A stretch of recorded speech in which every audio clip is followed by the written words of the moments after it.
Destellos de lente, globos meteorológicos, ilusiones ópticas, gases de pantano. El 95% de los avistamientos de ovnis son explicables y descartables. Pero el 5% restante tiene suficientes testigos y pruebas como para ser tomados en serio. La periodista Leslie King ha investigado estos casos durante más de 10 años, enfocándose en las pruebas y testimonios más creíbles. He trabajado con oficiales de alto rango, pilotos, generales y un exgobernador estadounidense para demostrar que en verdad existe un fenómeno físico. Viene en esta dirección. Viene hacia acá. Un gran objeto triangular. Era ovalado y oscuro. ¿Como un disco? Más como un ovni. Hoy, nuevas pruebas en grabaciones de audio, datos de radar y testimonios inéditos hacen que una parte de este selecto 5% sea imposible de ignorar. Es hora de corregir los registros.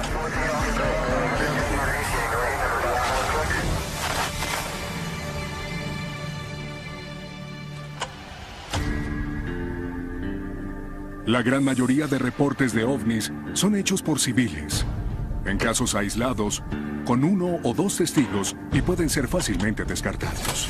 Viene por un lado, viene directo hacia nosotros. Es increíble. Pero cuando ocurre un avistamiento en una base militar armada nuclearmente en plena Guerra Fría, con 60 testigos de la Fuerza Aérea durante 45 minutos, se necesita un examen más minucioso. Aquí tenemos a un oficial de alto rango reportando un ovni justo sobre la base más importante de toda la red de la OTAN. Y no recibe ninguna respuesta. Eso es algo absolutamente increíble. Ahora, 30 años después, testigos clave dan un paso al frente para contar su asombrosa historia. Se le pidió al equipo y a los testigos tratar la investigación como ultra secreta y se prohibió volver a hablar de ella. Este es el extraordinario incidente del bosque Rendlesham.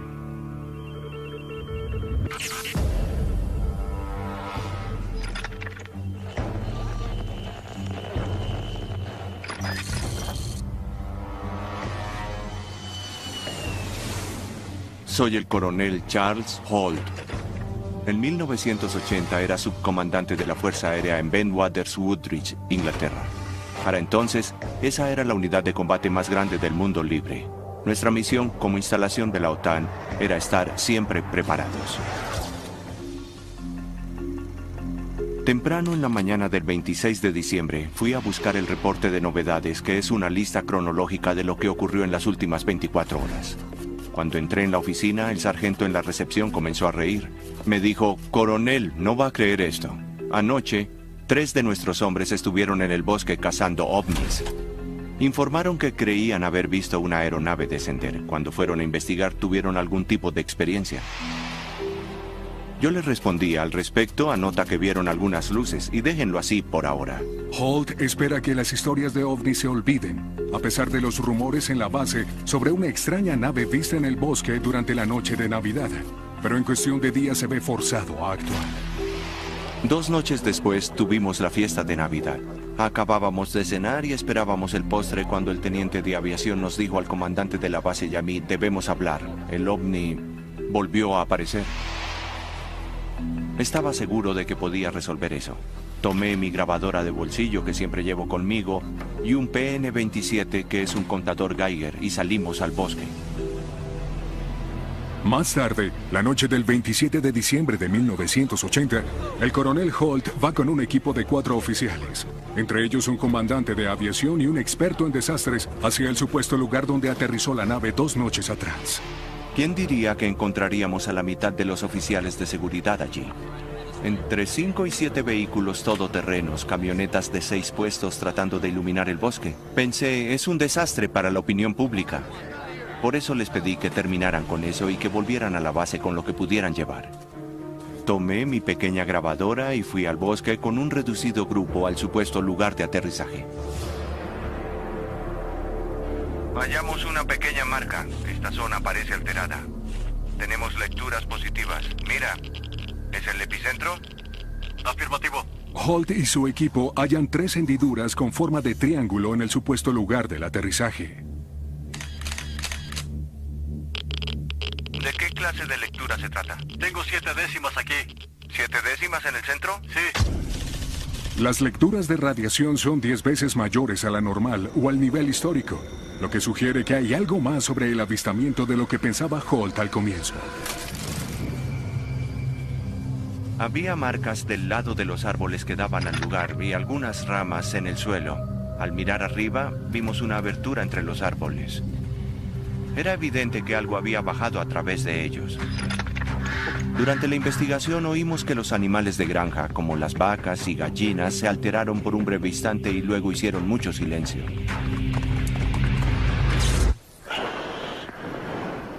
Luego alguien notó un brillante objeto rojo en el otro extremo del bosque. De inmediato volví a encender mi grabadora. ¿Viste una luz?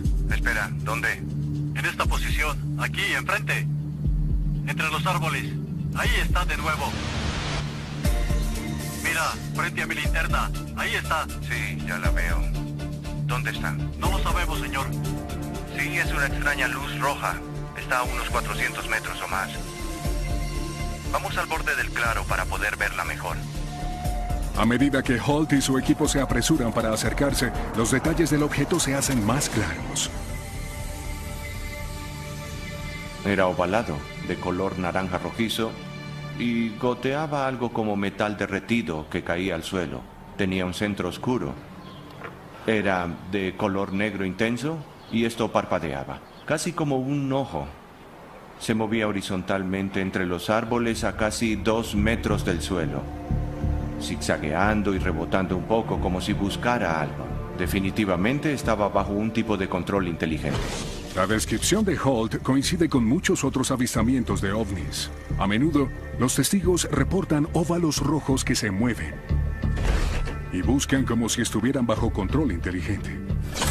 Pero para Holt y los otros oficiales, su experiencia se convertiría en cualquier cosa menos normal.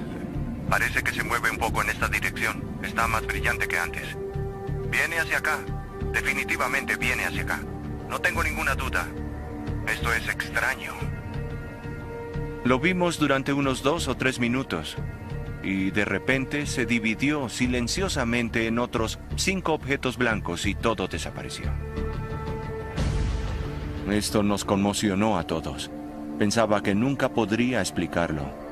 Nadie jamás lo creería. Es demasiado extraño. De repente alguien miró hacia el norte y dijo, miren, ¿qué es eso?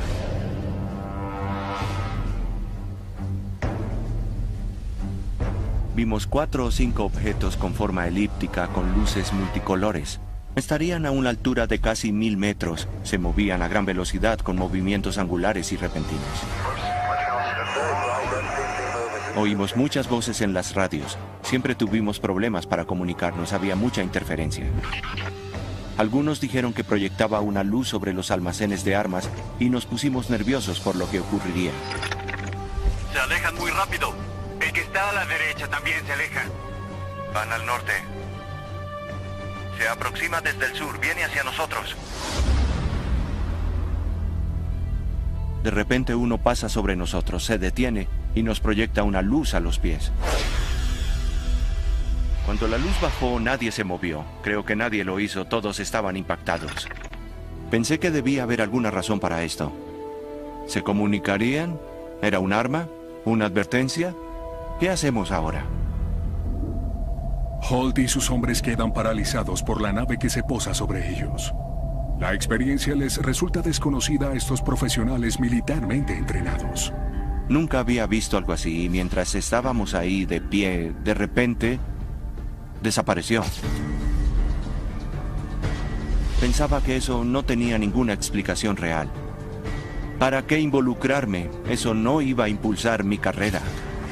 Más de 60 miembros de la Fuerza Aérea avistaron ovnis en el transcurso de las 2 noches que comprenden el incidente de Rendlesham. Según los testigos, este incidente conmocionó la base, ocurrió durante la Guerra Fría, en un recinto nuclearmente armado, y fue una incursión, un asunto de seguridad nacional para los británicos y los estadounidenses. Como oficial de guardia, Holt debe entregar un reporte de los eventos a sus superiores. Para eso redacta un breve memorándum con la esperanza de que el asunto se olvide.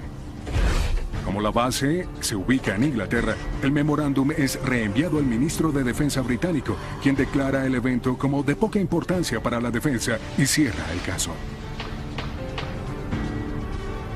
Y así permanecería durante más de una década. Me llamo Nick Pope. Trabajé para el Ministerio de la Defensa durante 21 años. A principios de los años 90, dirigí el proyecto Omni. Mi trabajo era investigar avistamientos y determinar si había pruebas de alguna amenaza potencial para el Reino Unido. En 1994, Nick Pope hace una revisión del caso del incidente del bosque Rendlesham.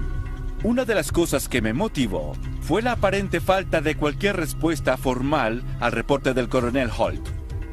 Él fue uno de los oficiales de más alto rango que haya reportado el aterrizaje de un ovni en las cercanías de dos de las bases más importantes de la OTAN. Y no recibió ninguna respuesta. Eso es algo absolutamente increíble. Pope realiza un estudio exhaustivo de 3 años y descubre muchos errores clave en la investigación, incluida una confusión sobre la jurisdicción. El incidente del bosque Rendlesham involucró las bases gemelas de Bentwater y Woodbridge. Estas eran bases de la Fuerza Aérea estadounidense en suelo británico. Por eso había una completa confusión sobre quién estaba a cargo. Otro problema fue que el lugar de aterrizaje del objeto no identificado no fue acordonado de inmediato. La gente iba y venía contaminando el lugar. Debió haber sido rastreado con un detector de metales. Debieron tomar muestras del suelo, pero no ocurrió. Tras años de revisión, Pope descubre uno de los errores más graves de la investigación original. Me preguntaba si el ovni había o no sido rastreado por un radar. Uno de los testigos dijo que por un momento hubo un objeto sin correlación que sobrevolaba las bases durante 2 o 3 vueltas del radar y luego desapareció.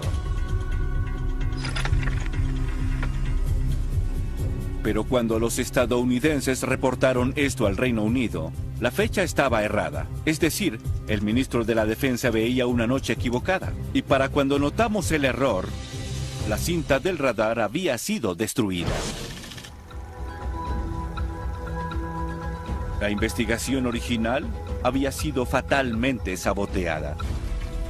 Pero Pope iría más lejos que solo identificar las fallas de la investigación. Pronto se reuniría con un testigo que se acercó tanto que llegó a tener contacto con una de estas sorprendentes naves y creó asombrosas imágenes de un ovni nunca antes vistas. Estaba muy claro que teníamos pruebas realmente sólidas de uno o varios objetos no identificados que operaron en el Reino Unido. Justo después de la Navidad de 1980, más de 60 miembros de la Fuerza Aérea dijeron haber visto naves múltiples desconocidas sobre las bases gemelas de la OTAN, Bentwater y Woodbridge, en Inglaterra. La experiencia altera a los militares, incluyendo al oficial al mando, el coronel Charles Holt.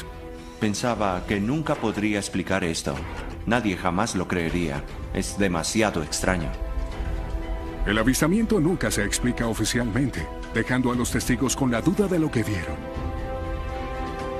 Hasta una década después, cuando Nick Pope, un oficial a cargo de las investigaciones acerca de ovnis del Ministerio de la Defensa británico, promueve una revisión del caso. Me pareció obvio que la investigación original había sido fatalmente saboteada. Preocupado por las fallas, Pope sigue su investigación. En 1994 entrevista a un testigo clave para el caso, el sargento James Peniston, un aviador estadounidense a cargo de la seguridad. 2 días antes del avistamiento del coronel Holt, el sargento Peniston había visto un ovni también. Él y otros 2 aviadores se aproximaron al objeto hasta tal punto que él pudo hacer varios dibujos espectaculares de lo que veía.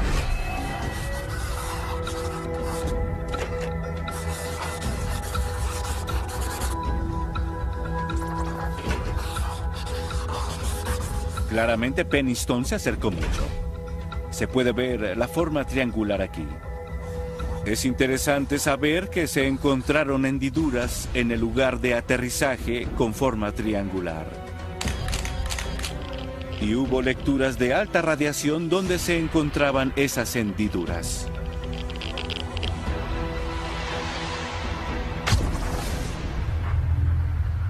A medida que los tres nos acercábamos a la nave, tuvimos problemas con las radios.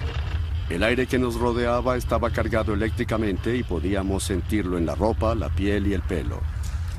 Nada de mi entrenamiento me preparó para lo que estaba viendo.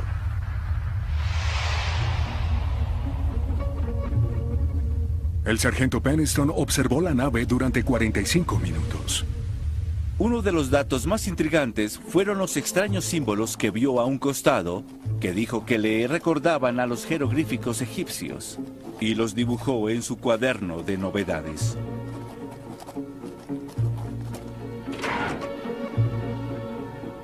Muchos años después del incidente, el sargento Peniston decide salir de las sombras y hablar públicamente acerca de lo que vio. Más de 80 miembros de la Fuerza Aérea, todos observadores entrenados, presenciaron el despegue. Se le pidió al equipo y a los testigos tratar la investigación como ultra secreta. Y se prohibió volver a hablar de ella.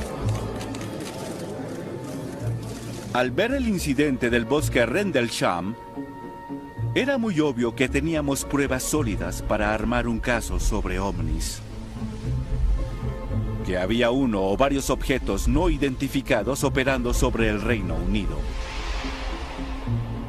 El incidente del bosque Rendlesham ahora es considerado uno de los avistamientos de ovnis más contundentes de la historia, e incluye muchas características vistas en los casos de ovnis más verosímiles.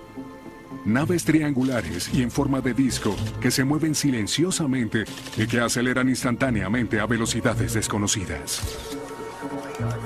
Este caso demuestra que todos los casos de ovnis pueden evaluarse.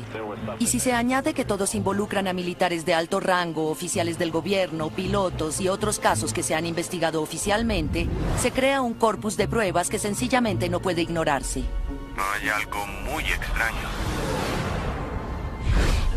Pero, ¿qué pasa cuando toda una ciudad es testigo de un ovni tan grande como 2 o 3 campos de fútbol? Tenía la forma de un boomerang. Un enorme objeto negro venía hacia nosotros. Pensé que me desmayaría porque estaba fascinado viendo esa cosa. Dije, debe medir 1,5 kilómetros. En 1997, miles de personas en Phoenix, Arizona, vieron una gran nave. ¿Estas luces provienen de visitantes de otro planeta? Se divulgó por todos los canales de televisión. La gente salía de sus casas a ver el cielo. Ahora, nuevas pruebas son presentadas en uno de los casos de ovnis más duradero de la historia. Básicamente se desató el infierno y hubo un bloqueo total. Las explicaciones oficiales son analizadas. La Fuerza Aérea señaló que las bengalas fueron arrojadas a las 10 p.m., pero los testigos hicieron reportes hasta 1 hora antes de que fueran arrojadas. Usar esa excusa es una burla hacia lo que vieron miles de personas. Y un exgobernador hace una revelación sorprendente. Sabía más de lo que dije sobre las luces, sobre Phoenix. Estas son las luces de Phoenix.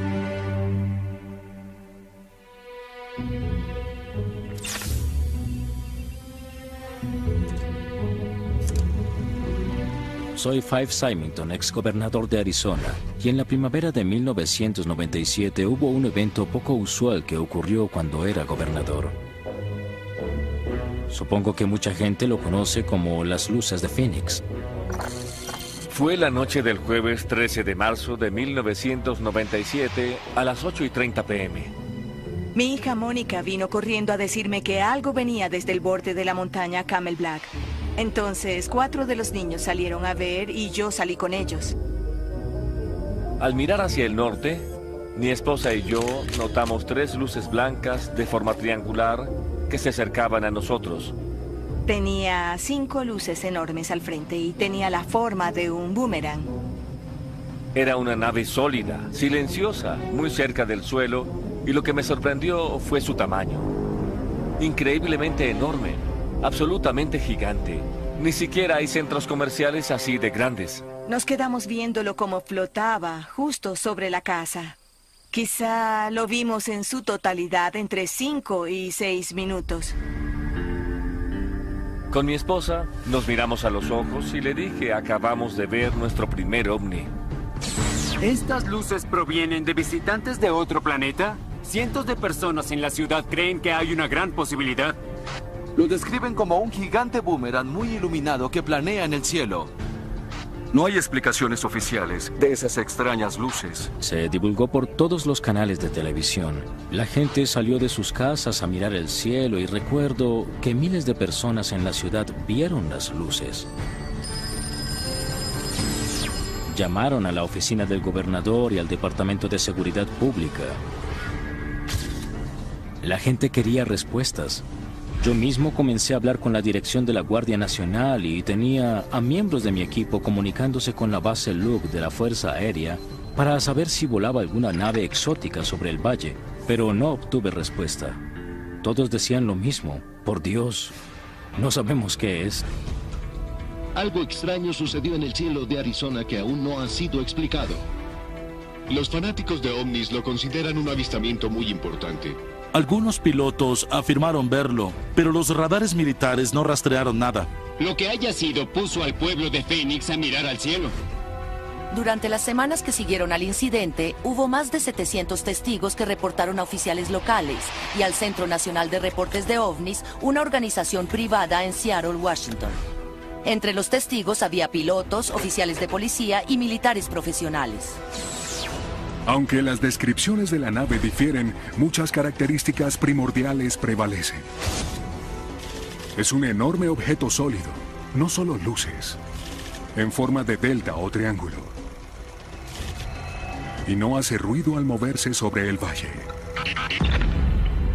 Pero lo más importante es que fue visto desde varias perspectivas ventajosas por testigos en todo el condado durante 106 minutos. Lo que hicimos fue acostarnos en la grama a verlo. Era un objeto muy sólido.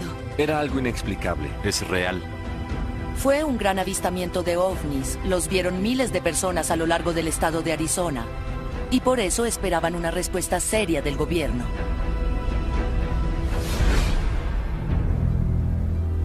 Uno se puede imaginar la histeria colectiva que reinaba en nuestra comunidad sobre lo que había pasado y sobre qué haríamos al respecto. Ordenaré una exhaustiva investigación de este suceso y haremos las averiguaciones necesarias para llegar al fondo de esto. Estaba investigando, quería obtener respuestas, pero todos los medios oficiales trataban de negar haberlo visto, lo que me sorprendió.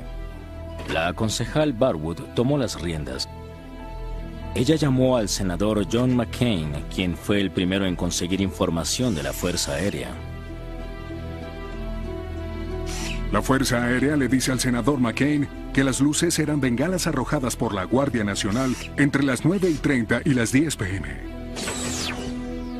Pero como los avistamientos comenzaron a las 8:15 p.m., más de una hora antes de que se arrojaran las bengalas y en otros lugares de la ciudad donde fue visto el ovni, esto no logra explicar lo que muchos testigos vieron.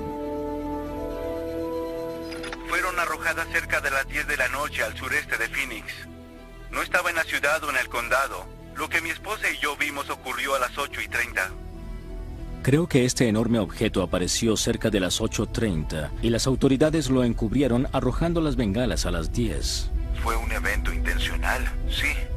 Lo que resultó confuso fue que las luces que aparecieron en televisión esa noche eran de las bengalas. Estas luces provienen de Porque visitantes. el video de las noticias fue tomado a las 10 p.m. cuando arrojaron las bengalas. Extraños puntos de luz. Pero eso no explica lo que vieron los testigos.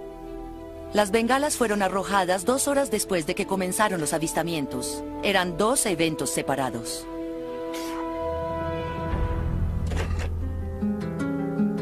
Algo que arrojaba más dudas acerca de la explicación de la Fuerza Aérea es este registro de llamadas inédito hecho por un aviador en la base de la Fuerza Aérea Luke en el Centro Nacional de Reportes de OVNIs en la mañana del 14 de marzo. Aparentemente, tenemos una llamada del aeropuerto Prescott Valley, un pequeño aeropuerto al norte que reporta un objeto que casi se estrella contra un Cessna. La llamada entró cerca de las 8:32. Ellos vieron algo sobre Phoenix, Arizona, sobre la zona de la 7ª Avenida y el camino Indian School. Ignoran lo que era. Según el aviador, la base de la Fuerza Aérea Luke envió 2 F-15 a investigar el incidente poco después de las 8:30 p.m. Habló con el piloto de uno de los F-15 a su regreso y lo describió como visiblemente alterado. En cuanto al piloto al mando de este vuelo, nunca lo he visto asustado y estaba realmente aterrado. No estaba seguro de qué era. Según su declaración, siguieron a esa aeronave que iba en línea recta en dirección al aeropuerto Sky Harbor, uno de los principales aeropuertos de aquí, a unos 18.000 pies, descendiendo a unos 10.500 pies. Vio 5 luces que formaban un triángulo. Las primeras 3 luces estaban en una formación triangular estrecha y la otra luz estaba a unos 360 metros, también del lado este del triángulo.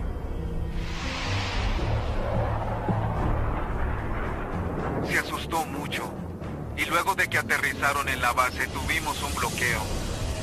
El infierno se desató y cerraron la instalación. A pesar del impactante testimonio, la Fuerza Aérea niega categóricamente el encuentro. Pero, como en el caso Rendlesham, los intentos oficiales por descartar los avistamientos son infructuosos. Era una historia que no desaparecería y el gobernador debía encararla. El gobernador, Fay Symington, está decidido a averiguar de dónde provienen esas luces. Las luces de Phoenix alcanzarían importancia nacional cuando el gobernador Symington revela datos asombrosos. Sabía más sobre las luces, sobre Phoenix. Ahora escolten al acusado a la sala para que todos podamos ver al culpable. Es hora de corregir los registros. Cuando se tiene un cargo público hay que ser muy cuidadoso al tratar con temas sensibles y volátiles como los avistamientos de ovnis. Lo cierto es que si uno es funcionario público y comienza a hablar de ovnis, será atacado porque es algo increíble. Hoy comenzamos el programa con esas extrañas luces. De un lado se veían esas En 1997, miles de personas vieron un ovni en Phoenix. Los reportes describían una nave en forma de delta del tamaño de varios campos de fútbol. Como la nave de Rendlesham, fue vista desde varias perspectivas durante 106 minutos. Miles de personas lo vieron y había un interés creciente en el público, casi de histeria. Fanáticos de ovnis de todo el mundo. 3 meses después, el diario USA Today publica las luces de Phoenix en primera página, forzando al gobernador Symington a dar la cara. Recuerdo que a principios de junio había mucha publicidad. De repente estábamos asediados. Por eso organicé una conferencia de prensa para que la gente calmara un poco sus emociones. El 19 de junio, Symington ofrece una rueda de prensa en la que anuncia que el misterio ha sido develado. Ahora le pediré al oficial Stein y a sus colegas que escolten al acusado a la sala para que todos podamos ver al culpable. No dejen que se me acerque mucho, por favor. Esto demostrará que ustedes se toman todo muy en serio. Fue una parodia muy divertida, pero por desgracia fue tomada de forma equivocada. Fue un insulto. Estoy muy ofendido, al igual que muchos testigos, porque mucha gente pudo haber hablado. Pero en vez de eso, se aislaron y se negaron a hablar por esa razón, por ser ridiculizado. Estaba muy molesta porque sé lo que vi y no me gustó ese tipo de actitud. Cuando esa cosa estuvo sobre mi casa durante 5 minutos, a alguien debería importarle. Esa rueda de prensa molestó a mucha gente y me arrepiento de eso. Pero lo que en realidad me hizo sentir mal fue que sabía más de lo que dije sobre las luces de Phoenix. Y la verdad es que debía hablar antes más abiertamente de mis propias experiencias. El 13 de marzo cenaba con mi familia y teníamos la televisión encendida. Yo estaba muy informado sobre las noticias del ovni y dije, me voy en el auto hasta Lincoln Drive, pasando por Squaw Peak, para ver si puedo saber qué sucede. Cuando llegué aquí había gente caminando y disfrutando el parque. Estuve aquí entre 5 y 10 minutos y alguien dijo, miren eso, hacia el noroeste estaba una enorme y gigantesca nave, a poco más de 1000 metros. Ocupaba toda una parte del cielo y se podía ver otra nave a lo lejos. Los aviones se veían como mondadientes comparados con el tamaño de esta nave. Vino hacia nosotros sin hacer ningún ruido, apenas moviéndose con cuidado. Se movía suavemente, no muy rápido. Planeó sobre Squaw Peak. Y así pudimos apreciar la magnificencia de su silueta. El gobernador Simonton observa el objeto durante casi un minuto antes de que se aleje a toda velocidad a través del valle. Desapareció de repente. Yo serví en la Fuerza Aérea y he volado durante toda mi vida adulta y nunca había visto algo así antes. Obviamente tenía capacidades aeronáuticas increíbles, algo que va mucho más allá de cualquier cosa que tengamos en el inventario. Pero pensé guardar silencio al respecto porque era el gobernador y si comenzaba a hablar de esto, aumentaría la histeria colectiva. No podía ignorar el hecho de que debía gobernar. Simonton guardó silencio durante su segundo periodo, pero 15 años después, el exgobernador les da una lección a todos los funcionarios públicos. En lo que concierne al gobierno, todos estamos orientados a tener una explicación para cualquier cosa. Y es difícil para entidades del gobierno decir, no lo sé o no podemos explicarlo. Eso es admitir vulnerabilidad. Pero aprendí la dura lección sobre este tema basado en mi propia experiencia. Los funcionarios públicos deben ser más abiertos y más valientes para tratar con asuntos como este. Debemos resolverlos legítima y objetivamente, y si no sabemos qué es, deberíamos decir no sabemos. Es hora de arreglar cuentas y hacer lo correcto. Los detalles de lo que se vio esa noche de marzo de 1997 aún se debaten ávidamente y el caso de las luces de Phoenix permanece irresuelto.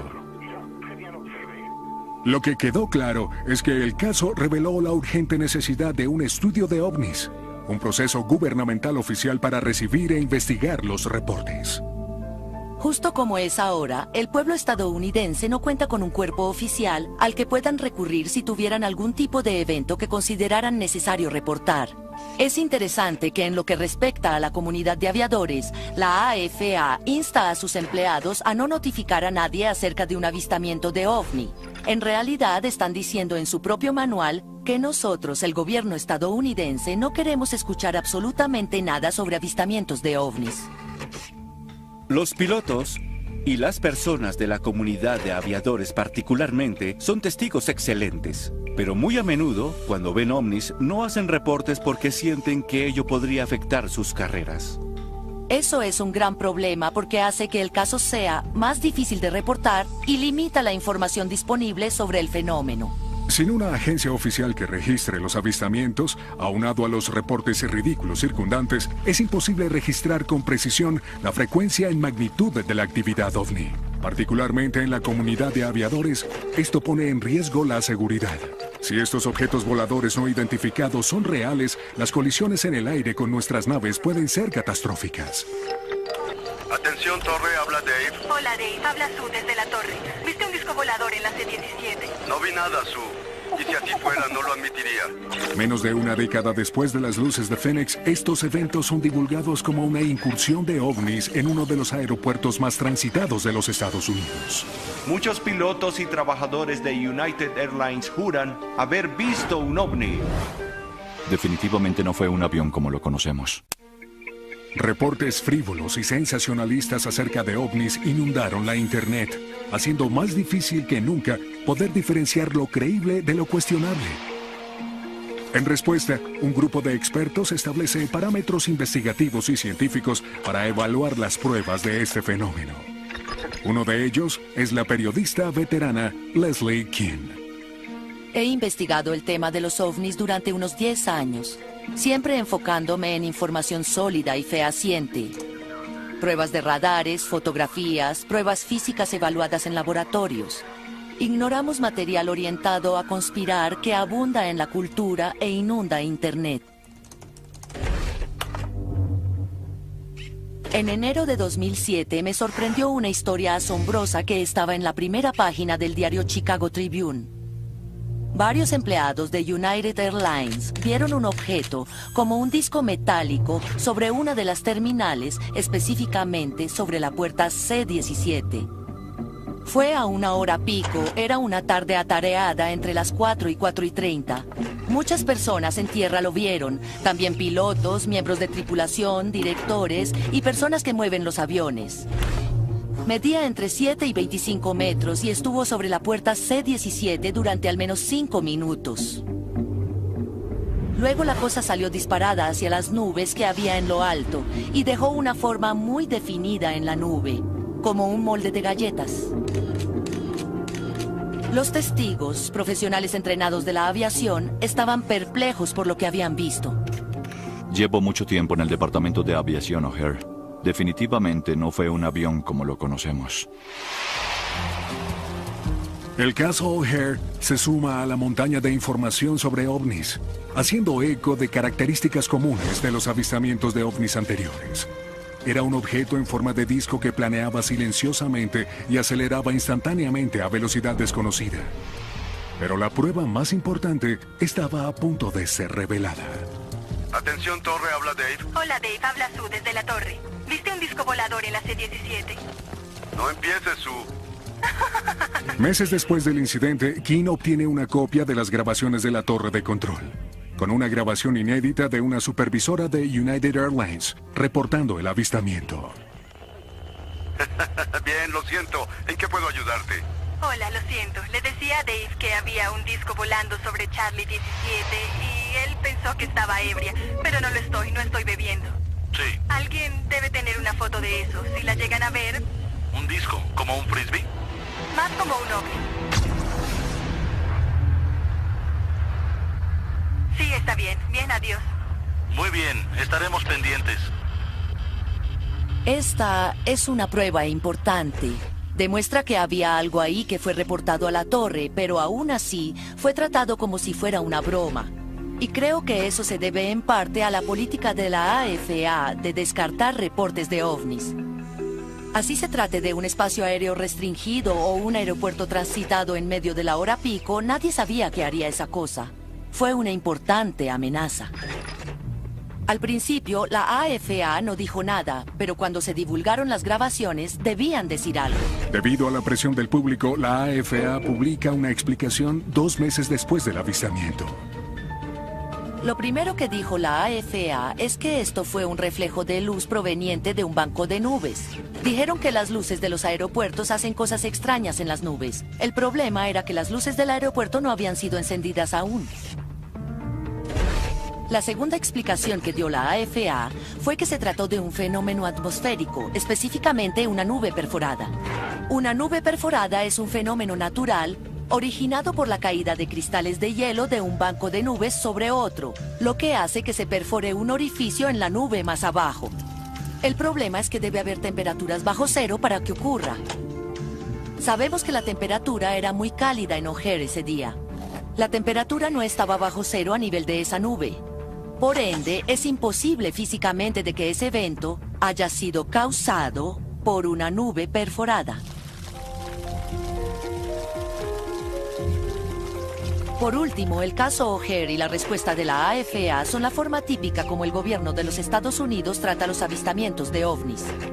Primero evitan hablar de ello, pero cuando eso se hace imposible, las autoridades dan cualquier explicación que pueda concordar, sin importar si es posible o no. Es un problema serio que ha ocurrido infinidad de veces durante décadas. Es un procedimiento común para casos como este. A pesar de la situación actual, hubo una época en la historia del país en la que se promovían los estudios científicos y los avistamientos eran bien recibidos por el gobierno.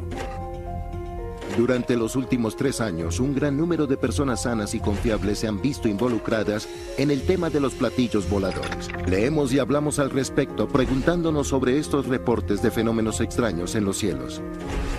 Estoy convencido de que es algo de origen extraterrestre.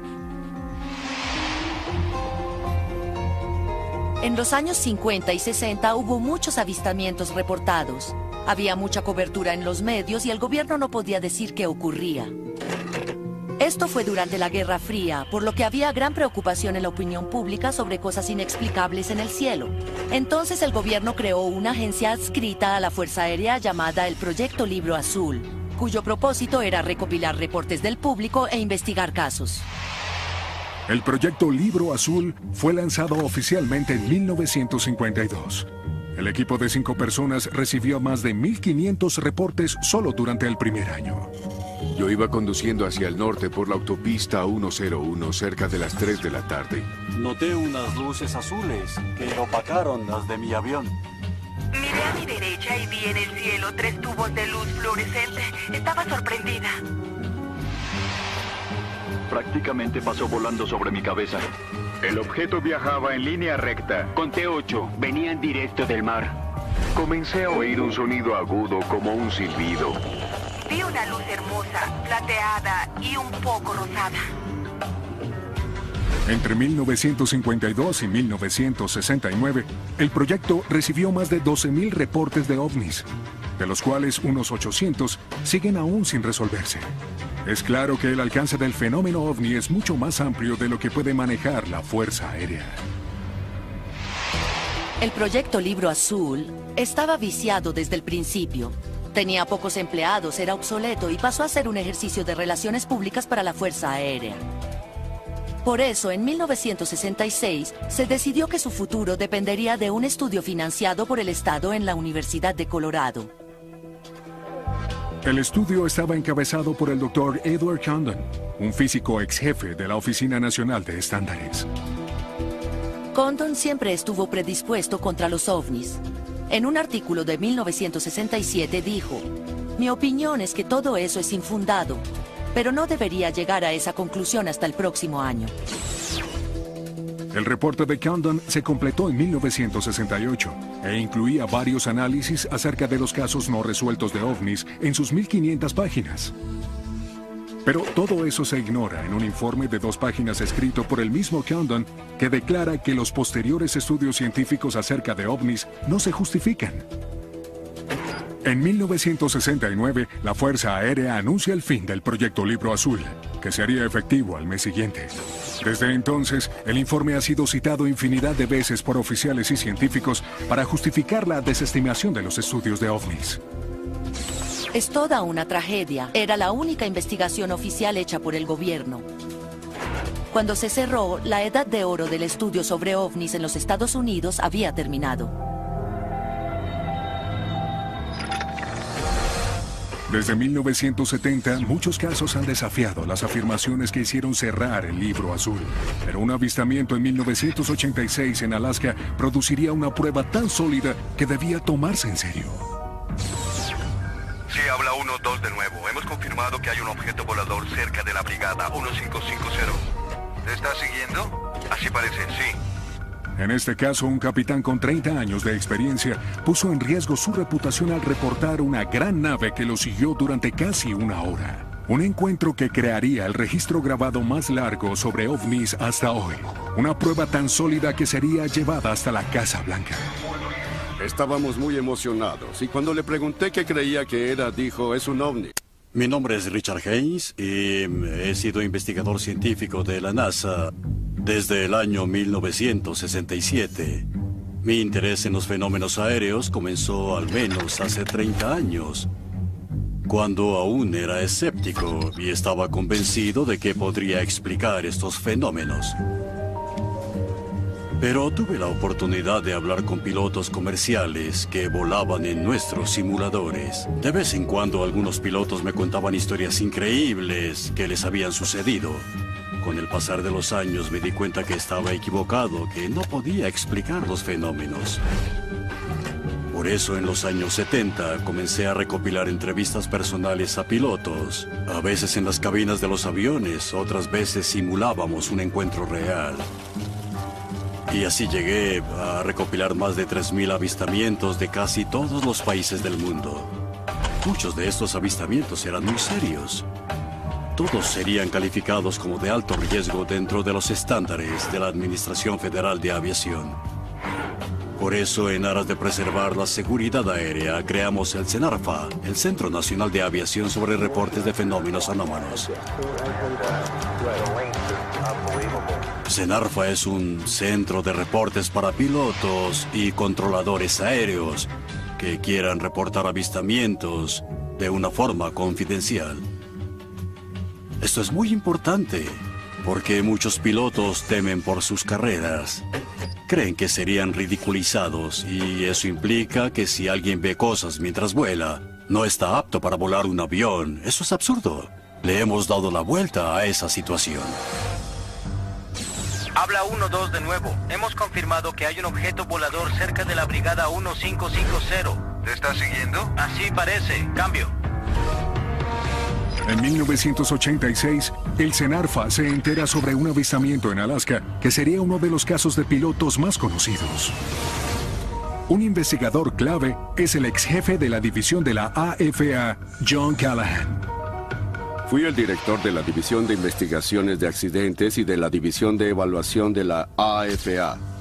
La regla era que si alguna novedad se presentaba o había algún accidente, nosotros debíamos saberlo antes de que se disparara el humo. En algún momento de enero del 87, recibí una llamada de Alaska diciendo que un ovni siguió un 747 japonés en el aire durante 31 minutos.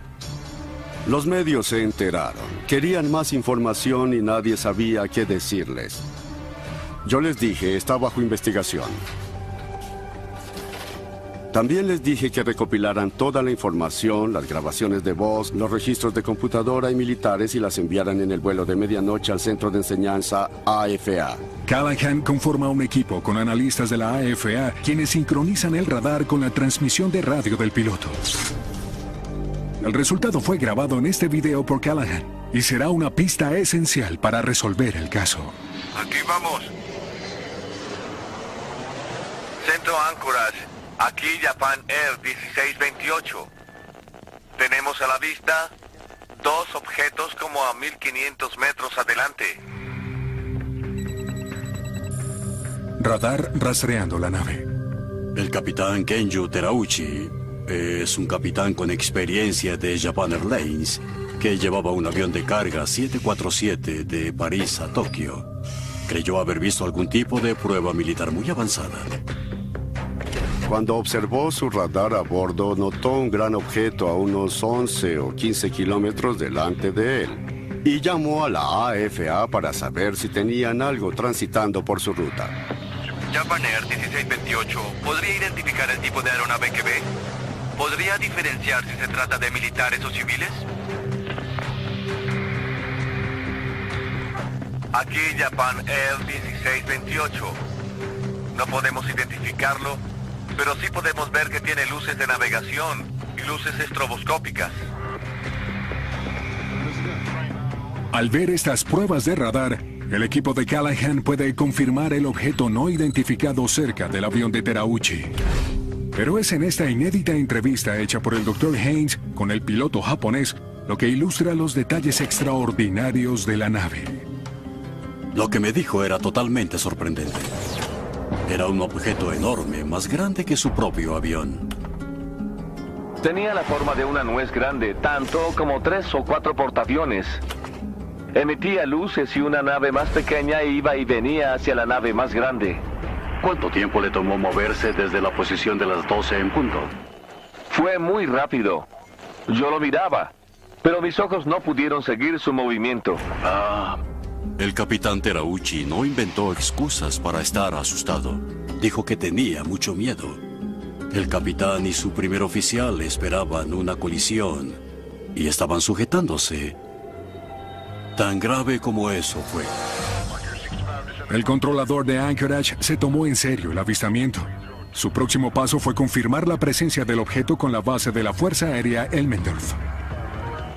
Parece que estoy recibiendo los primeros datos. No sé si están errados o algo. Negativo, no están errados. Quiero que siga rastreando el área para ver si consigue algún código y verifique que no tiene naves operando en esa área. Afirmativo, no tenemos a nadie ahí ahora.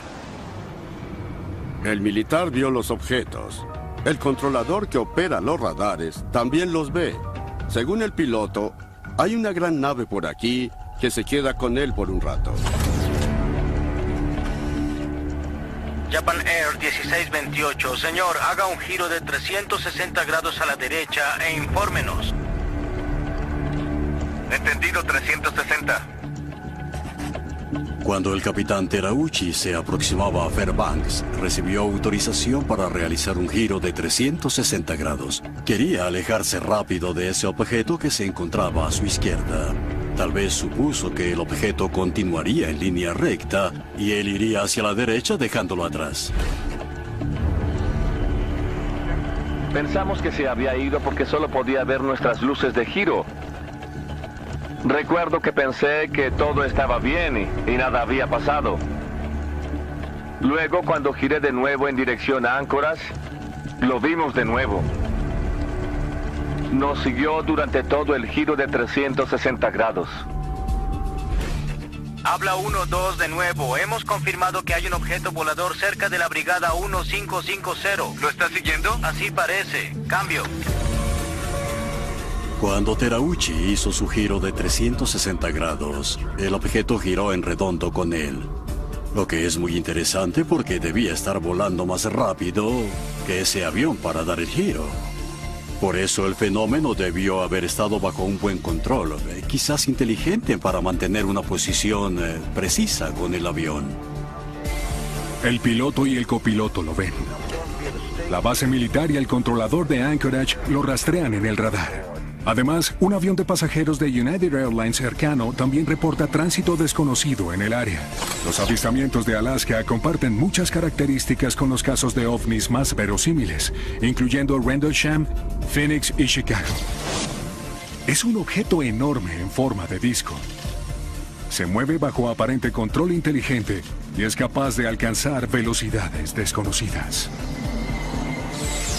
Y lo más sorprendente, el encuentro dura 55 minutos y abarca más de 560 kilómetros. Esto le proporcionó a la AFA una gran cantidad de información. Ocurren anomalías cerca de la antena, tanto en el radar como en los faros, reportes que son inexplicables. Los analistas armaron un gráfico que explica cada movimiento del 747 y hasta un ciego pudo haber visto que ahí había un objeto. Pero yo creí que se trataba de un avión furtivo, descartando que fuesen ovnis.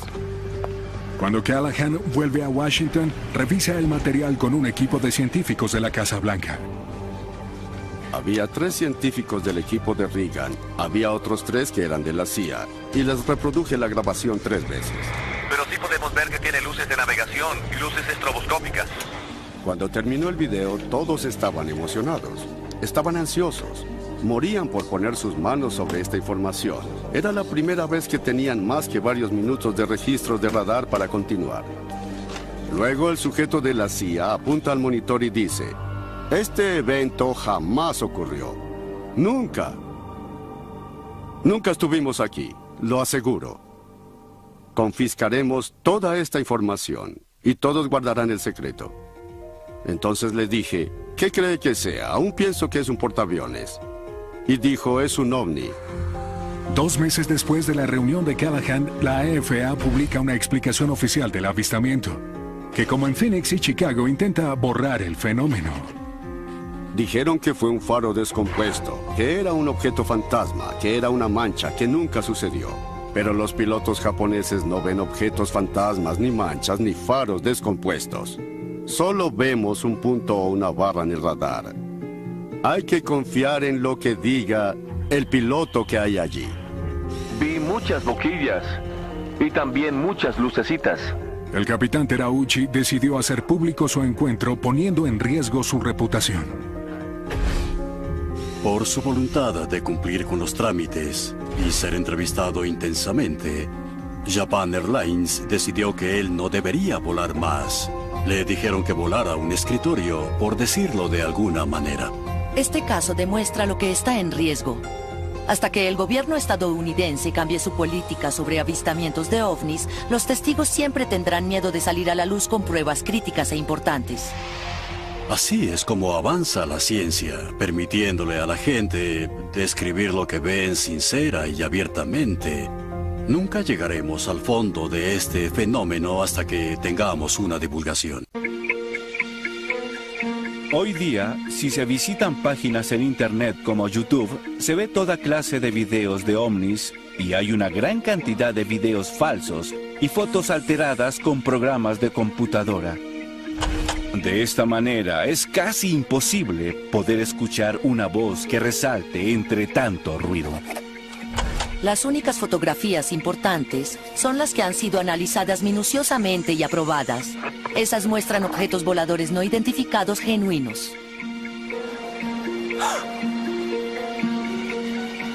Uno de los videos de ovnis más vistos en la red, con más de 17 millones de reproducciones en YouTube, es este, supuestamente grabado en 2007 en la isla de Haití.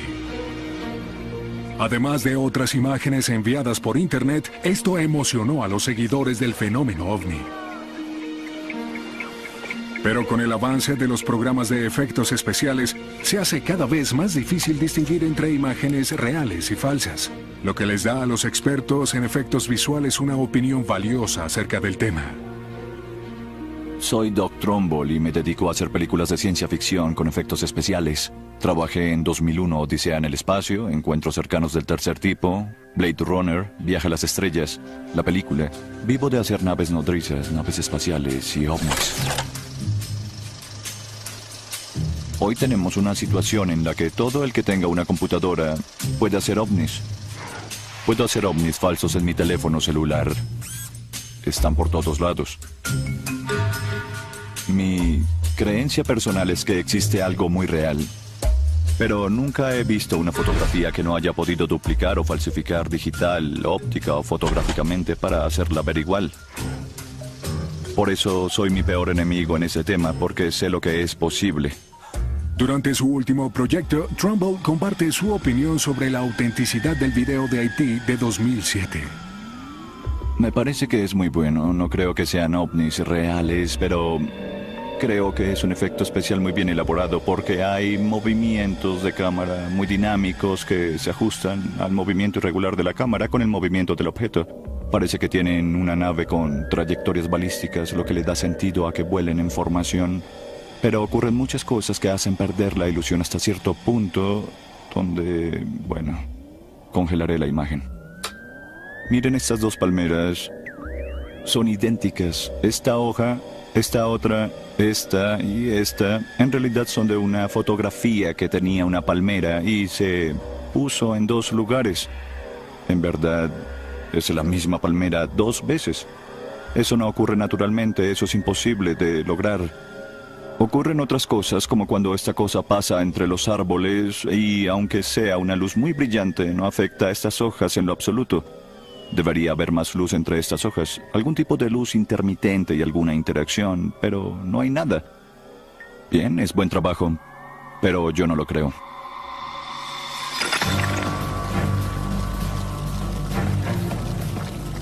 Mientras turistas con cámaras de video sorprenden con pruebas irrefutables de ovnis en el futuro, ya hay imágenes de los fenómenos que han sido probados científicamente y ampliamente aceptados. OVNI, la epidemia invade Bélgica. Muchas personas afirman haber visto objetos luminosos y de formas triangulares. Los avistamientos en Bélgica de finales de los años 80 y principios de los 90 son los más difundidos de la historia, con más de 2.000 reportes documentados e investigados de pilotos, policías y militares. Pensé que era una violación de nuestro espacio aéreo. Debíamos averiguarlo porque era una cuestión de defensa nacional. La epidemia de avistamientos de 18 meses puso nervioso al gobierno belga y le dio a la comunidad científica la prueba de ovnis más concluyente hasta ahora. Cuando la vi me dije, por Dios, esto es demasiado. Admito que lo primero que pensé es que todo esto era un montaje. Esta es la ola belga. Bruselas, Bélgica.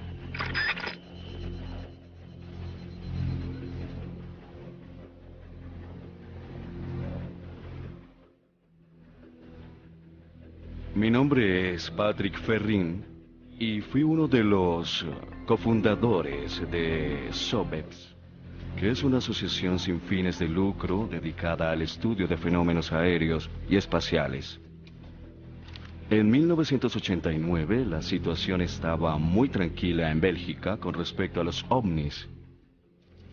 Era tan tranquila que decidimos cerrar la asociación porque ya no había avistamientos. Y repentinamente comenzaron a ocurrir cosas extrañas en la zona de Epen. Históricamente hablando, este fue el comienzo de la ola de ovnis de Bélgica. 29 de noviembre de 1989, 17 horas.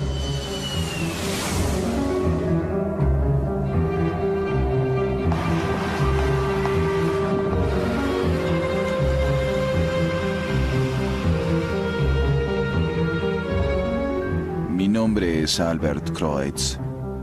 Para la noche del 29 de noviembre de 1989, yo era operador en la estación de policía de Epen. Alrededor de las 5:30 p.m., un equipo de oficiales le informan a Kreutz acerca de un objeto que vuela en la localidad y que lo alumbra como a un campo de fútbol.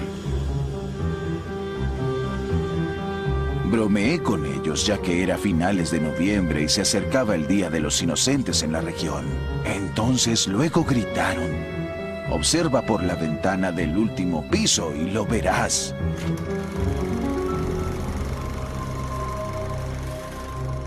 Fui a la ventana y vi un objeto a unos 200 o 300 metros enfrente de mí. Era como un bote y flotaba en el aire.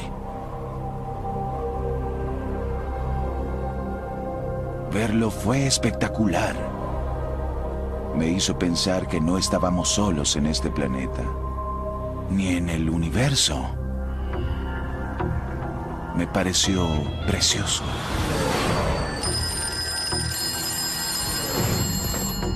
El operador recibe cientos de llamadas de ciudadanos preocupados. Hay dos objetos volando en el cielo. Les pide a los oficiales de las cercanías que sigan el objeto. Síguelo. Quédate debajo de él. Uno de ellos es Dieter Plumens, inspector general de la policía en Kelmins. Plumens está de servicio con su compañero deteniendo traficantes de drogas en la frontera con Países Bajos cuando recibe la llamada. Cuando escuchamos la llamada por radio, viajábamos en esta dirección.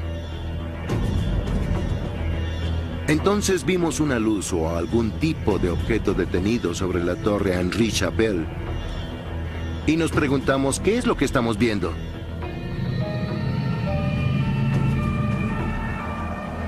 Les dije que siguieran y observaran el objeto. Así que lo siguieron hasta Henri Chapelle, donde el objeto levitaba inmóvil sobre el asilo de ancianos Belle. Creo que este es justo el lugar donde nos detuvimos. Vimos un enorme objeto sobre nosotros con luces redondas en las tres puntas.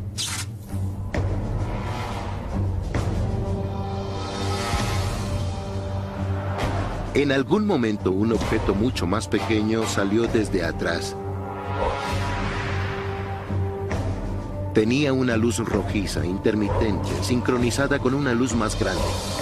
Plumens y su compañero observaron el objeto durante varios minutos. Luego, el pequeño objeto fue recogido por la nave más grande. El objeto de repente se elevó y se fue volando.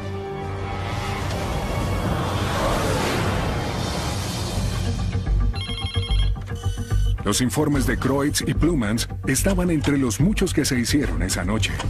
En total, 13 policías reportaron una nave triangular no identificada en 8 lugares diferentes de Epen. Mi esposo vio algo increíble anoche. Cerca de 60 reportes más se reciben esa noche sobre una cantidad de avistamientos que atraerían la atención de los medios a nivel internacional, obligando al gobierno belga a dar explicaciones. Fue una noche histórica porque los reportes de avistamiento fueron muy parecidos. La mayor sorpresa es que esto apenas era el comienzo. OVNI, la epidemia invade Bélgica. Muchas personas afirman haber visto por un largo tiempo objetos voladores luminosos y que tienen una forma triangular. ¿Vieron un extraño fenómeno en el cielo? ¿Un ovni? El día después del 29 de noviembre, hubo una gran cobertura de los medios. Estaba en televisión, en los periódicos, en todos lados. Inmediatamente tomamos el auto y nos dirigimos a Epen para entrevistar a las personas que lo vieron. Grabación de voz auténtica. Mi esposo vio algo absolutamente increíble anoche. Era un objeto enorme con rayos de luz que lo siguieron varios minutos hasta que él llegó a casa. No se atrevió a llamar a nadie porque temía que lo dejaran en ridículo. Me pareció importante informarles. Recopilamos 150 avistamientos diferentes en la misma área que describían casi la misma cosa. Tenía forma de triángulo. Un triángulo. Un gran triángulo, sí. Un enorme objeto oscuro y triangular. Cada una de sus puntas tenía una fuerte luz blanca. Eran como las luces de aterrizaje de un avión, pero mucho más fuertes y brillantes. En medio del triángulo había una gran luz roja intermitente.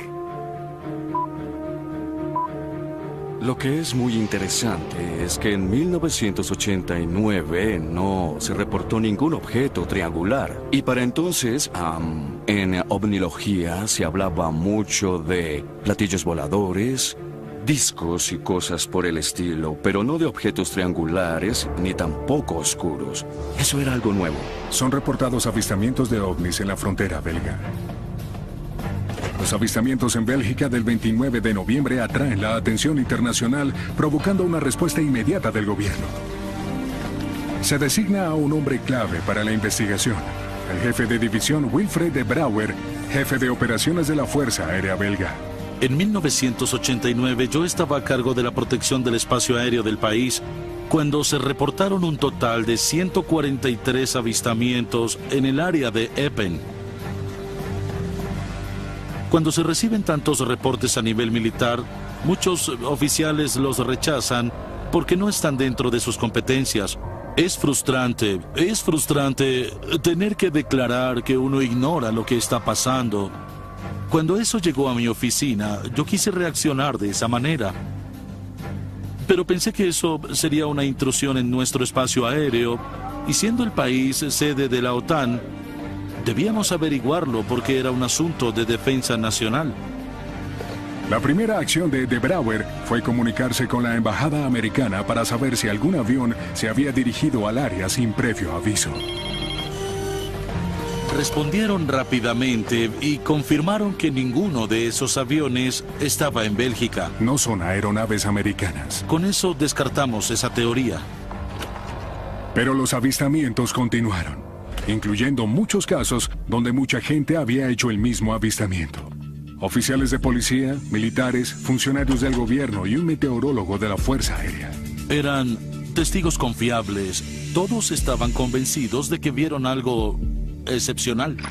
Uno de los casos que más intriga a de Brouwer ocurrió 2 semanas después del avistamiento inicial, cuando unos testigos reportaron una nave en forma triangular cerca de Ernach.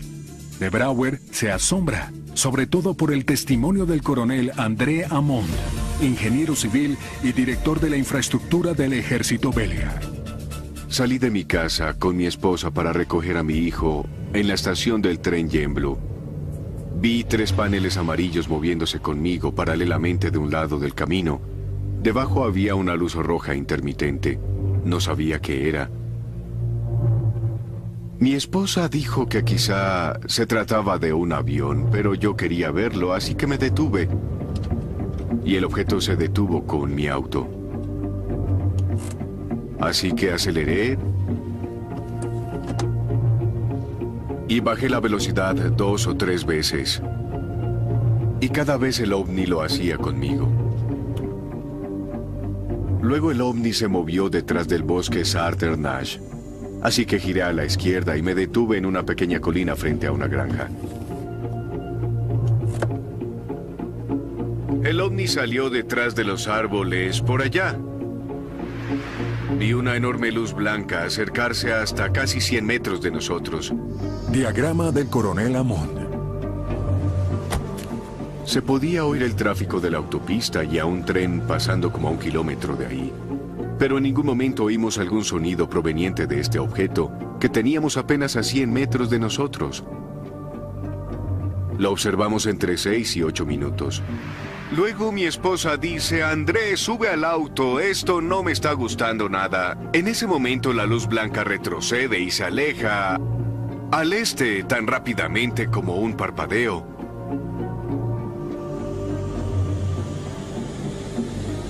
Según mi experiencia, esa aceleración requiere una gran cantidad de energía que no sería posible sin materiales con superconductores que actúen a baja temperatura. Hoy, 20 años después, solo sé una cosa, que no hay objeto hecho por el hombre que pueda hacer lo que hizo ese objeto ese día. No lo había entonces y aún no lo hay. Es imposible. El coronel Hammond envía su reporte al ministro de Defensa y es uno de los muchos militares que convencen al gobierno belga de que había que actuar. Establecimos un procedimiento para enviar en el futuro aeronaves que puedan identificar estos avistamientos, pero bajo ciertas condiciones. Primero, los testigos deben reportarle a la policía, quien debe confirmar el avistamiento para luego llamar a una estación radar que tiene la autoridad para enviar aviones F-16.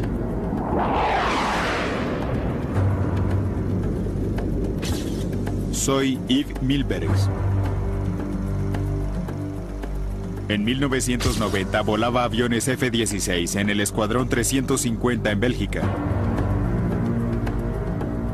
Oímos hablar de la ola de ovnis, sobre todo en las regiones de Epen y Lieja. 30 de marzo de 1990, 01 horas. La noche del 30 de marzo de 1990 se informa a la unidad de Milbergs sobre una serie de avistamientos de ovnis cerca de la ciudad de Lovaina. De inmediato despegamos en formación 2 F-16 hacia el este de Bruselas. En dirección 180. ¿Me escuchas, Mil? Entendido, te escucho. Nuestro objetivo era interceptar o acercarnos lo máximo posible a los objetos para identificarlos lo mejor que pudiéramos. Vamos directo al sur, a buena velocidad. Ahora pueden investigar, revisen el armamento. La velocidad a la que se movía el objeto, así como las grandes variaciones entre la altitud y la ruta eran únicas. Velocidad del objeto, 1833 kilómetros por hora. En combate aéreo vemos a los objetos moverse muy rápido, pero en este caso las variaciones del objeto eran imprevistas, lo que demuestra que se trataba de un objeto muy diferente a una aeronave. Perdí contacto. Conferencia de prensa Fuerza Aérea Belga, julio 11 de 1990. Aquí pueden ver el vector del objeto a 300 grados. La velocidad a 990 nudos. ¿Es normal esa velocidad? No. La velocidad de un avión normal a esta altitud es de unos 350 a 400 nudos. Bajo la presión del público y de los medios, De Brouwer ofrece una conferencia de prensa para discutir el vuelo de Milbergs. Esta es una velocidad de 1010 nudos y es la mayor velocidad que registramos. Los F-16 registraron objetos a velocidad normal, pero repentinamente cambiaron y aumentaron la velocidad a una mucho más alta que la del sonido. Esto no puede hacerlo ninguna aeronave convencional. La aceleración llevó a los objetos de 150 nudos a 500 nudos en cuestión de segundos. Por desgracia, solo uno de los radares de nuestros F-16 proporcionó la suficiente información para ser analizada, lo que significa que no pudimos comparar las cintas para limpiarlas de interferencia electromagnética, que es un reflejo de un objeto, a veces en tierra, que viaja por la atmósfera y rebota en el radar del F-16. Por esta razón, no estamos totalmente seguros de que se trató realmente de algún objeto. Debido a fallas en la grabación del segundo radar, los funcionarios del gobierno no pudieron verificar el testimonio de los pilotos, pero Milbergs sigue convencido. Creo que hubo un objeto en ese lugar ese día. Teníamos testigos en tierra, estaciones de radar y aviones. 3 fuentes diferentes que veían el mismo objeto a la misma hora y en el mismo lugar. Hubo algo en el aire esa noche. Los avistamientos de la ola belga son sorprendentes y convencen a De Brouwer y a otros investigadores acerca de su veracidad. Lo que no tenían era algo irrefutable, una prueba que llevara los reportes por completo al mundo de la ciencia. Una noche de primavera, en una población cercana a donde todo comenzó, la prueba llegaría. Y los resultados significarían más de lo que habían imaginado. Admito que lo primero que pensé es que todo se trataba de un montaje. Más de un año después de que comenzó la ola belga, los reportes de ovnis continúan llegando a la oficina del cofundador de SOBEPS, Patrick Ferrin. Durante casi 18 meses recopilamos muchas observaciones y conocimos a varios cientos de personas. Y también obtuvimos más de 60 fotografías de objetos voladores no identificados y casi la misma cantidad de videos. Pero por desgracia eran muy malos. Lo único que se podía ver era puntos de luz sobre un fondo oscuro. Pero tuvimos la suerte de encontrar una buena fotografía que fue tomada en la pequeña localidad de Petit-Rechamp, que no está lejos de Epen. 4 de abril de 1990, 22 horas. A las 10 de la noche del 4 de abril de 1990, una chica paseaba a su perro en el jardín y vio un objeto muy extraño.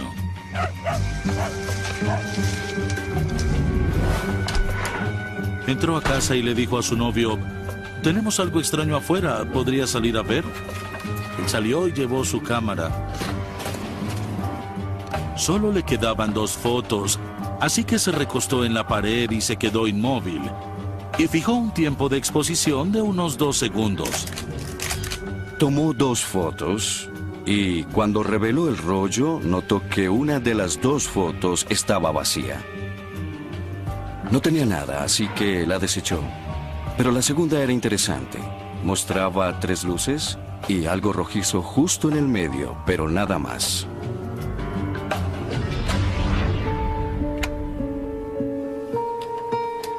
Recibí la original y cuando la vi me dije: «Por Dios, esto es demasiado».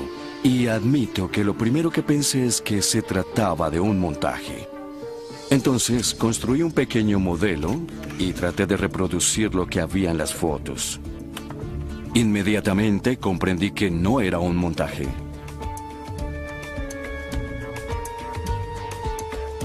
Entonces decidimos ver a alguien que fuese un experto en análisis digitales. Alguien con las herramientas adecuadas para detectar y demostrar si se trataba de un montaje o no. La diapositiva es estudiada intensamente durante un año por el profesor Marc Acherois, un físico nuclear de la Real Academia Militar en Bruselas. El análisis del profesor Acherois del componente azul de la diapositiva muestra que un lado del objeto triangular está perfectamente enfocado, pero los otros 2 lados están borrosos. Esto prueba que el objeto tiene un movimiento independiente. No era un montaje. La diapositiva es analizada por científicos de todo el mundo, incluyendo al profesor André Marion, un físico nuclear de la Universidad de París. El profesor Marion descubrió que había un campo magnético alrededor de ese objeto, porque observó un patrón similar a la reacción de las fibras de hierro en un campo magnético. Los hallazgos del profesor Marion crean la suposición de que la nave pudo haberse movido usando un sistema de propulsión magnetoplasmadinámico, un motor impulsado electrónicamente que usa un campo magnético para generar impulso. Tal sistema podría explicar la falta de viento y ruido reportado por los testigos. En la historia de los estudios de ovnis, la fotografía de Petit-Rechamp resalta como una de las pruebas más convincentes de un avistamiento hasta hoy. No solamente reafirma los miles de reportes de toda Bélgica, sino que muestra muchos de los atributos de los casos de ovnis más verosímiles. Es una nave triangular que se mueve silenciosamente y acelera a velocidades desconocidas. Lo interesante sobre los avistamientos de Bélgica es que en el Reino Unido tuvimos una ola similar de avistamientos 3 años después. Muchos testigos mencionaron a un gran ovni de forma triangular con 3 luces en la parte inferior de la nave y una luz cambiante más grande en el centro. Es evidente que en ambos casos los gobiernos ven esto y llegan a la conclusión de que estamos tratando con un fenómeno real. La ola belga es sorprendente no solo por la gran cantidad de avistamientos, más de 2.000, sino por la precisión con que fueron reportados y oficialmente investigados. Duró casi 18 meses. Y de repente, no hubo nada más. De los 2.000 casos reportados, se investigaron 650. De esos 650, 500 siguen sin explicación. La pregunta de qué son sigue abierta. E ignoro la respuesta. Eso es seguro. Solo puedo decir lo que no fue. No fue un avión, no fue un helicóptero, no fue un dirigible, ni un Zeppelin, ni un ultraligero, ni un avión no tripulado. Nada de eso. La ola belga sigue siendo un misterio. Y hasta ahora, 20 años después, los testigos tienen más preguntas que respuestas. Estoy frustrado porque después de 20 años, nadie ha dado una explicación. Efectivamente, había 2 objetos en el cielo. No tenemos explicación. Nunca vi un objeto volador similar antes o después de ese día. Y aún hoy no sé qué era. ¿Era algo extraterrestre? No sé, podría ser. Solo puedo hablar de lo que vi en ese momento.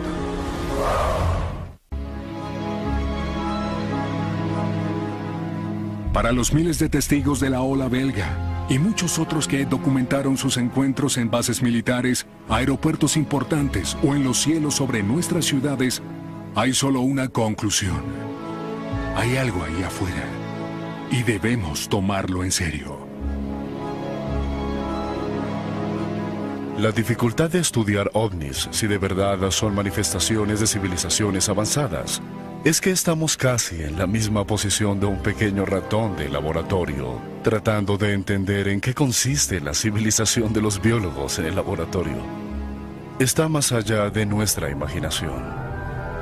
Arthur C. Clarke dijo que la tecnología lo suficientemente avanzada no se puede distinguir de la magia.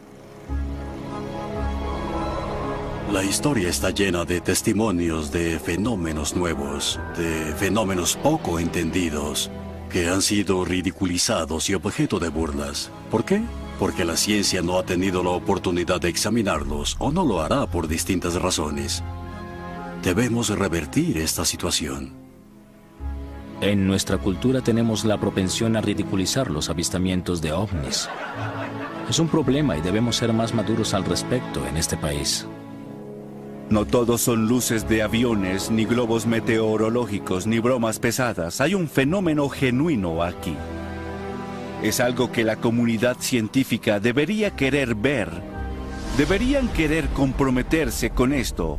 Potencialmente tiene muchas cosas increíbles que enseñarnos. Debemos tener presente que nuestra civilización tiene apenas unos 40.000 años. Lo que es un parpadeo en la edad de nuestra galaxia. Somos criaturas en las ramas. Y con 200.000 millones de estrellas, eso crea una enorme cantidad de planetas, incluyendo, como ahora sabemos, planetas del tamaño de la Tierra. Por eso las probabilidades de que exista vida allí afuera son realmente muy grandes. Tenemos técnicas analíticas muy sofisticadas que están siendo usadas en todo el universo para observar planetas, estrellas, nebulosas. Pero me pregunto, ¿alguien ha hecho una verdadera aproximación tecnológica sofisticada para poder fotografiar objetos voladores u ovnis y de esa forma obtener un procedimiento modelo para poder observarlos? Y la respuesta es no. Ese vacío me hizo emprender lo que se ha convertido en una afición para mí. Comencé a emplear tecnología digital muy sofisticada para rastrear movimientos que usamos en los efectos especiales, algunos para encuentros cercanos, para intentar fotografiar un ovni. El proyecto de Trumbull, conocido como UFOTOG o fotografía de ovnis, usa cámaras calibradas y antenas de radio para recopilar imágenes y datos del cielo nocturno. Al observar simultáneamente la misma área desde distintas perspectivas, el equipo de Trumbull puede calcular la velocidad, la trayectoria y la altitud de cualquier objeto registrado. También puede determinar si se trata de una aeronave convencional. Mi plan es crear imágenes que sean válidas científicamente y que puedan ser evaluadas y usarse como un procedimiento en el que analistas científicos puedan observar y luego decir exactamente de qué se trata. Tomada con una exposición de 2 segundos. Creo que durante los próximos años es poco probable que no hayamos encontrado alguna evidencia de vida inteligente en el universo y creo que sucederá y sucederá muy pronto. Y me gustaría ser parte de eso.